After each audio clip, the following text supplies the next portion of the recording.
مرحبا جميعا، اسمي هو كولي وأنا عمري 18 عام. أنا لدي شعر خفيف وجميل وعينان بنيتان، ولكن حدث هذا قبل 7 سنوات. كان لديه شعر بني في ذلك الوقت، وجدي الغالي كان يمرض لفترة طويلة من الزمن وفي النهاية هو مات.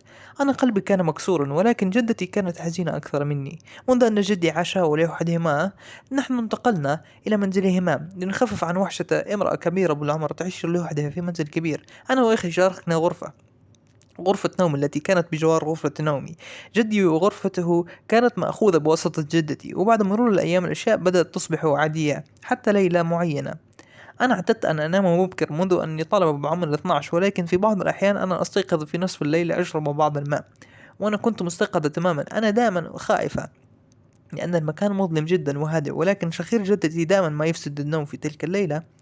شيء غريب حقا حدث. أنا استيقظت وشربت بعض الماء من الزجاجة التي كانت بجواري في الليل، ومن وسط الظلام بين شخير جدتي أنا سمعت شخير جدي. في البداية كنت مصدوم، ولكن قلت أني لابد أني أخطأت الظن، ولكن لا. منذ أني كنت مستيقظة تماما أنا وقفت وجلست بجوار سريري، وحتى أني لطمت خدي. نعم، كان ذلك شخير جدي العالي. والآن أنا أنت تظن من سوف يكون هذا شخيره؟ كلام جدي كان شخيرا عندما أنا كنت أنام معهما. أنا أعرف الأمر جيدا.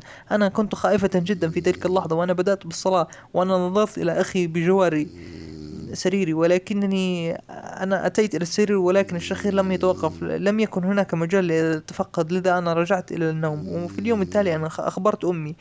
أنا ماذا اختبرت، ولكنها يمكن أن تقول أني كنت نصف نائم. حتى ولو إذا لم تصدقني، أنا علمت أنها يمكنها منذ أن لديها خبرة من خاصتها عندما كانت صغيرة. على أي حال، أنا لست متأكدة من ما سمعت في تلك الليلة، ولكنها ما زالت تؤرقني حتى هذا اليوم.